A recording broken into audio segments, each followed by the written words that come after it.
Este podcast fue originalmente grabado en inglés, traducido al árabe, español y francés, y vuelto a grabar en cada uno de sus idiomas con la ayuda de actores de voz. Gracias por escuchar, sigan en sintonía. Hola a todos, bienvenidos al cuarto episodio de nuestra serie Los Podcasts de GHW. GHW, el Global Health Watch, es la publicación más emblemática del movimiento para la salud de los pueblos, escrita conjuntamente con organizaciones asociadas. En el año 2022, el MSP sacó la sexta edición en colaboración con organizaciones de todo el mundo: MEDACT, Red del Tercer Mundo, Health Poverty Action, Médico International, Alames, Viva Salud y SAM. El libro ha sido publicado por Bloomsbury. Estos podcasts han contado con el apoyo financiero de Rosa Luxemburg Stiftung y estarán disponibles en 4 idiomas: inglés, árabe, francés y español. En el podcast de hoy vamos a hablar de la salud y la asistencia sanitaria en el contexto de la guerra y los conflictos. Muchas partes del mundo están plegadas de conflictos. La última ha sido la guerra entre Rusia y Ucrania. El concepto de paz y cómo conseguirla nunca ha sido tan importante. Soy Yodla Sain, periodista especializada en salud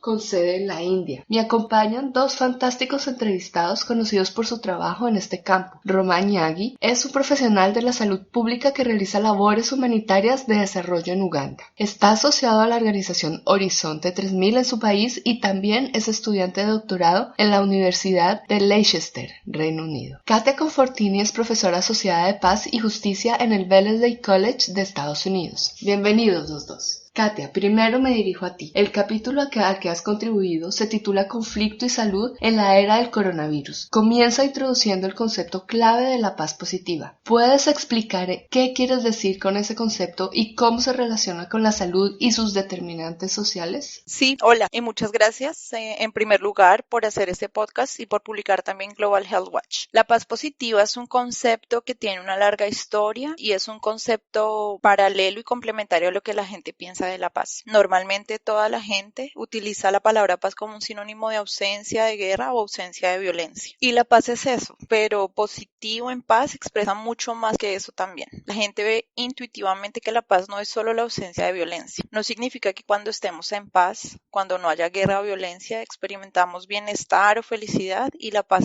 en ese sentido parece casi pasiva, como la ausencia de algo parece pasiva. Pero la gente sabe intuitivamente que hace falta mucho trabajo activo para estar en paz individualmente, socialmente y en familia. Y el concepto de paz positiva capta entonces la paz como algo más que la ausencia de violencia. Es la presencia de condiciones que hacen que la vida prospere. Y esto lo podemos decir tanto de la vida humana como de la vida no humana. Es el trabajo activo para hacer aliar estas condiciones. Así que la paz positiva tiene que incluir la salud y el bienestar para todos. De hecho, podemos utilizarla como sinónimo de justicia social. Y eso implica que incluso en los llamados tiempos de paz hay estructuras y sistemas que impiden la consecución de la paz positiva. Y les doy esto y les pongo un ejemplo de nuestro capítulo cuando nos referimos al Tratado para la Prohibición de las Armas Nucleares que se firmó en el 2017. Reconocemos que cualquier uso de armas nucleares, ya sea deliberado o accidental, tendría consecuencias catastróficas. Incluso la guerra nuclear limitada no solo causó incendios, sino también la pérdida de cosechas, el cambio climático, los patrones climáticos y la hambruna y el desplazamiento masivo. Por lo tanto, si el saneamiento del agua y el cambio climático, la seguridad alimentaria con la falta de saneamiento del agua, los efectos del clima y la seguridad alimentaria tendrá consecuencias desastrosas para la salud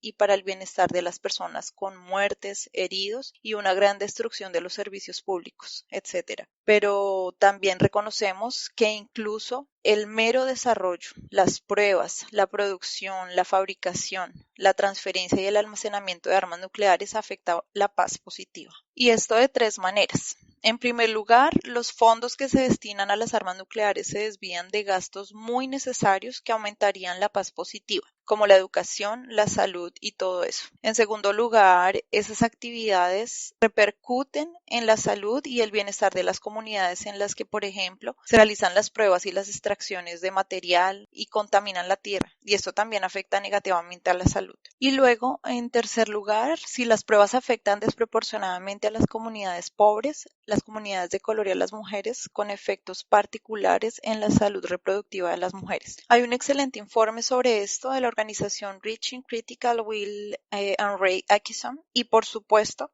ni siquiera podemos hablar de salud y bienestar mientras hay una guerra en curso, porque las respuestas efectivas de salud pública a cualquier cosa son imposibles en entornos de guerra. Así que sabemos que la paz positiva y la justicia social y la ausencia de guerra están relacionadas. Y en el capítulo también analizaremos cómo la crisis del COVID-19 ha agravado y ha exacerbado los efectos del conflicto existente. Por ejemplo, la guerra civil en Yemen, uno de nuestros estudios de caso, ha dañado todos los sectores, desde la agricultura, la irrigación, la producción de alimentos y hasta la atención sanitaria, la infraestructura del agua, el saneamiento, los servicios sociales y, por supuesto, en condiciones de saneamiento deficiente. Así, las enfermedades infecciosas han hecho estragos. Yemen ha sufrido, por ejemplo, el peor brote de cólera de la historia epidemiológica, pero también la guerra ha exacerbado la malnutrición, la mortalidad materna y la violencia sexual y de género. Así que el COVID ha agravado una situación que de por sí ya era grave. Y esto es más cierto incluso en los campos de refugiados. Esto no fue solo en Yemen, donde las condiciones de hacinamiento, por ejemplo, hicieron difícil el distanciamiento físico, el acceso al agua, se hizo difícil la higiene y el lavado de las manos,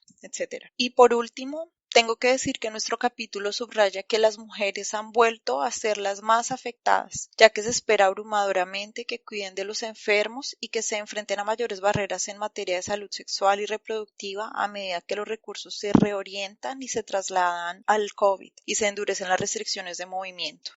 Gracias, Katia. Así que, Román, después de analizar la relación entre la salud y la paz, el capítulo pasó a hablar de los esfuerzos de construcción de la paz, de los dos tipos de esfuerzos de construcción de la paz, los más institucionales y de arriba a abajo y los de abajo. Así que, ¿cuáles son los esfuerzos de abajo, especialmente el enfoque de la paz y la salud? Creo que ya se ha tocado algo de lo que ha dicho Katia en esta relación tan estrecha y conectada que comparten la paz y la salud. Como ella ha dicho, no podemos tener paz sin una buena salud. Ahora bien, los trabajadores sanitarios están en cierto modo perfectamente preparados para contribuir a la construcción de la paz desde la base, puesto que son los cuidadores de sus comunidades, ya que a menudo son la primera opción para cualquier persona que tenga un problema de salud o que haya sufrido violencia. Así que sus contribuciones previenen de un lugar de gran conocimiento, de contexto, de lo que realmente está sucediendo, de la construcción real de la paz, aconsejando a la gente y de cómo pueden vivir juntos, cómo pueden superar los conflictos, también de ver en el caso de las guerras y cualquier tipo de violencia, los resultados que vienen de tales conflictos. Así que los trabajadores sanitarios también están muy sensibilizados con estos temas. Pueden arrojar luz sobre las terribles consecuencias de los conflictos y las guerras y, por tanto, contribuir a que el público en general comprenda por qué debemos evitar a toda costa los conflictos violentos. Y hay muchos ejemplos de trabajadores sanitarios que se unen bajo esta bandera o esta idea de la paz a través de la salud para decir que somos los que experimentamos con vosotros la destrucción de la guerra, de los conflictos. Y vemos que estos dos conceptos de salud y paz tienen que ir juntos. Tenemos que construir uno para construir el otro. Así que es una especie de impulso global que puede provenir de nuestros trabajadores sanitarios porque también comparten estos valores universales de cuidar de todos, de no ver, ya sabes, que una parte o la otra es más importante, sino de tener un enfoque de humanidad común o de encontrar la necesidad de todos y trabajar por las necesidades de todos. Y estos son algunos de los temas más generales que hacen que los que trabajan sobre el terreno con la gente encuentren soluciones comunes y construyan la paz.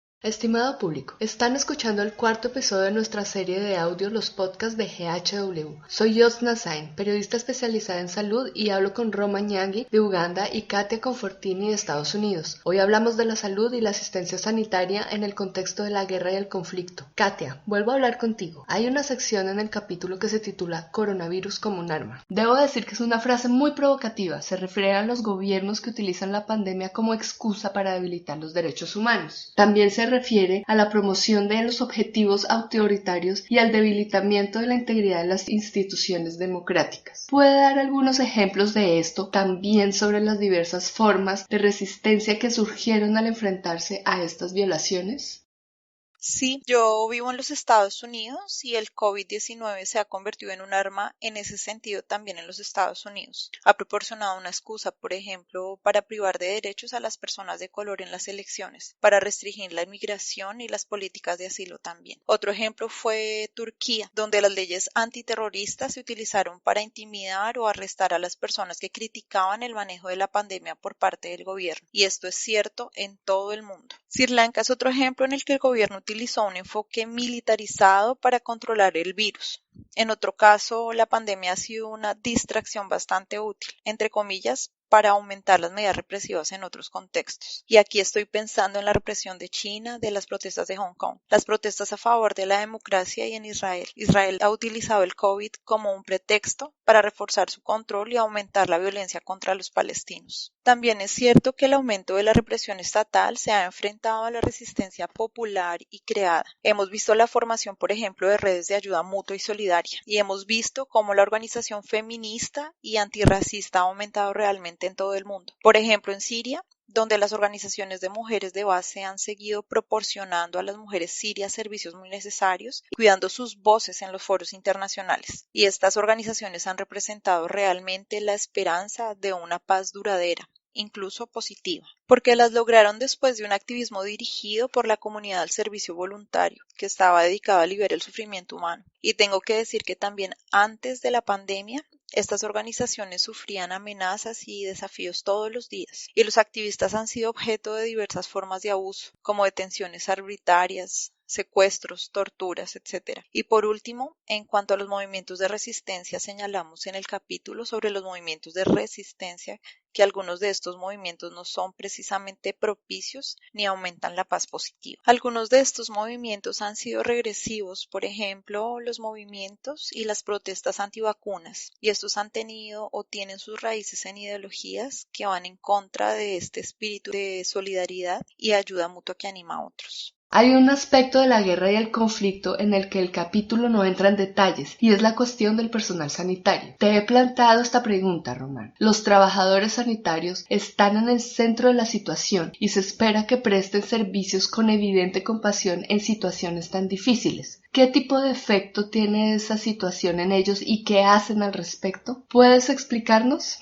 Sí, creo que esta es, como señalas, una situación extremadamente difícil, porque los trabajadores sanitarios se encuentran en una posición en la que tienen que mantener los más altos estándares en su trabajo, en la que tienen que proporcionar cuidados, tienen que ser fuertes para los demás, mientras que a menudo, por supuesto, ellos mismos también atraviesan un conflicto, así que hay varios elementos que hacen que esta sea una situación muy difícil para cualquier persona, para cualquier ser humano. Además, en los conflictos a veces se ve la oportunidad, como ya hemos comentado, de crear puentes o crear un diálogo entre las personas y, por lo tanto, contribuir a superar ciertos conflictos, a pesar de que, ya sabes, estar ahí para todos mostrando que todavía hay una especie de islas de paz, dentro de las cuales el conflicto no importa. Así que el centro de salud donde están los propios trabajadores sanitarios, en un caso ideal, puede convertirse en estos lugares de paz. Al mismo tiempo, también es importante señalar que se ejerce mucha presión sobre los trabajadores sanitarios en los conflictos, así que no siempre tienen todas las oportunidades, ya sabes, para encontrar soluciones constructivas. A veces ellos mismos son el objetivo, a veces se les obliga a trabajar en condiciones o de maneras que contradicen sus ideales o la forma en que creen que deberían trabajar. Así que, sin duda, se trata de un panorama mixto, pero creo que también es muy interesante para nosotros, en el trabajo que hicimos con el capítulo, examinar el potencial de lo que pueden aportar trabajadores sanitarios y también ver cómo se les puede apoyar mejor para que funcionen en situaciones de conflicto. Esto también puede adoptar la forma de, por ejemplo, trabajadores sanitarios con experiencia que hayan trabajado en zonas de conflicto, que vayan a formar a otros sobre cómo funcionar en estas situaciones y cómo conservar su autonomía y un buen tipo de enfoque de trabajo en estas situaciones tan complejas y difíciles. Después de que el manuscrito de GHW6 fuera enviado a la editorial, comenzó una nueva guerra en el corazón de Europa. A partir de los análisis y estudios que sirvieron de base al capítulo, ¿qué lecciones podemos aprender especialmente sobre el posible papel de los movimientos sociales activistas de la salud y de los trabajadores sanitarios? ¿Cómo pueden unirse las personas y los movimientos para desafiar el devastador impacto de la guerra en Ucrania sobre la salud de las personas y también sobre el medio ambiente? Román, ¿te gustaría responder esta pregunta? Es cierto que algunos de los aspectos que hemos analizado de trabajo por la paz y la salud y la forma en que se interrelacionan ya han demostrado, de nuevo, ser bastante importantes y pertinentes para esta situación o para cualquier conflicto. Por ejemplo, en el nivel diplomático superior, la Organización Mundial de la Salud ha hecho mucho por señalar, obviamente, las terribles consecuencias de la guerra, pero también por mostrar que se trata de un grave problema para el control de las enfermedades. Por ejemplo, por ello, la Organización Mundial de la Salud ha pedido el fin de las hostilidades porque estamos en un mundo muy interconectado y sabemos que como países las enfermedades no conocen fronteras. Compartimos la salud con nuestros vecinos y un conflicto como este impide a nuestros trabajadores sanitarios, a nuestros sistemas de salud, hacer su trabajo y, por ejemplo, mitigar una crisis sanitaria. Y, en particular, en lo que respecta a enfermedades como el coronavirus o cualquier otra pandemia que pueda surgir en el futuro, también hemos visto ejemplos ya al principio y en el conflicto de trabajadores sanitarios que piden el fin de las hostilidades. Así, los trabajadores sanitarios rusos firmaron una carta abierta y la publicaron en el British Medical Journal para pedir el fin de las hostilidades y, de nuevo, dar una imagen de la humanidad unida, compartiendo las mismas necesidades en materia de salud y paz, y, por tanto, diciendo que el conflicto armado nunca puede ser la solución y no debería serlo. Así que han sumado su voz a ello, al igual que los trabajadores sanitarios siempre suman su voz a los debates sobre las armas nucleares. Así que han sumado su voz a ello, al igual que los trabajadores sanitarios siempre suman su voz a los debates sobre las armas nucleares. Este ha sido otro aspecto del activismo sanitario que hemos visto continuar y que tiene un papel importante, creemos, en la superación de los conflictos en todo el mundo.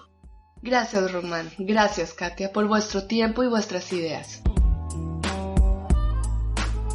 Oyentes, la introducción al libro está disponible gratuitamente en inglés, español, francés, árabe, portugués, alemán e italiano en el sitio web de PHM www.phmovement.org. Repito, www.phmovement.org.